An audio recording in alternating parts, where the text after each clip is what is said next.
அதாவது police welfare and working conditions act நமது டிவிக்கு அரசு இயற்றும். அச்சட்டத்தின்படி காவலர்களின் பணி நேரங்கள் முறைப்படுத்தப்படும். அதிக பணி சுமை கொண்ட காவலர்களுக்கு வாரத்திற்கு ஒரு சுழற்சி முறை விடுமுறையை உறுதி செய்யப்படும். சலவை படியை அதாவது வாஷிங் அலவன்ஸ் 500 ரூபாயிலிருந்து 1000 ரூபாயாக உயர்த்தப்படும்.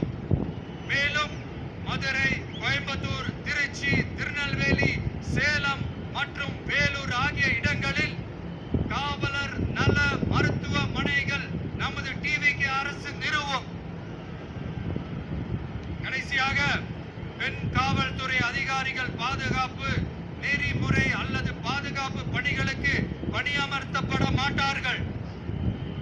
பெண் காவல்துறை பணியாளர்களுக்கென தனி ஓய்வறைகளும் நடமாடும் டாய்லெட் யூனிட்டுகளும் அமைக்கப்படும்.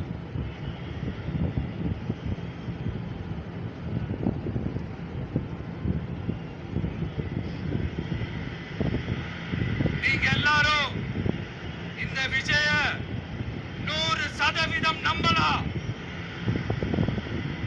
நான் உங்களுக்காக மட்டும்தான் வந்திருக்கிறேன். உங்களுக்காக நன்றி கடன் செலுத்துறதுக்காக மட்டும்தான் வந்திருக்கிறேன். பொய் வாக்குறுதிகள் கொடுத்து நான் உங்களை ஏமாத்த மாட்டேன்.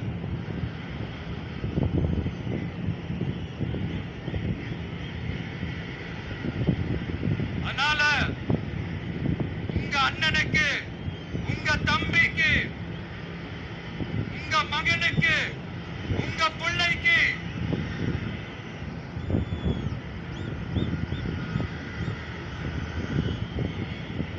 ஒரே ஒரு வாய்ப்பு கொடுங்க. தயவு செஞ்சு விசில் சின்னத்துக்கு ஓட்டு போடுங்க. இது ஒரு விசில் புரட்சி தேர்தலா இருக்கணும். கான்பிடென்டா இருங்க. நல்லதே நடக்கும். வெற்றி நிச்சயம், வெற்றி நிச்சயம்.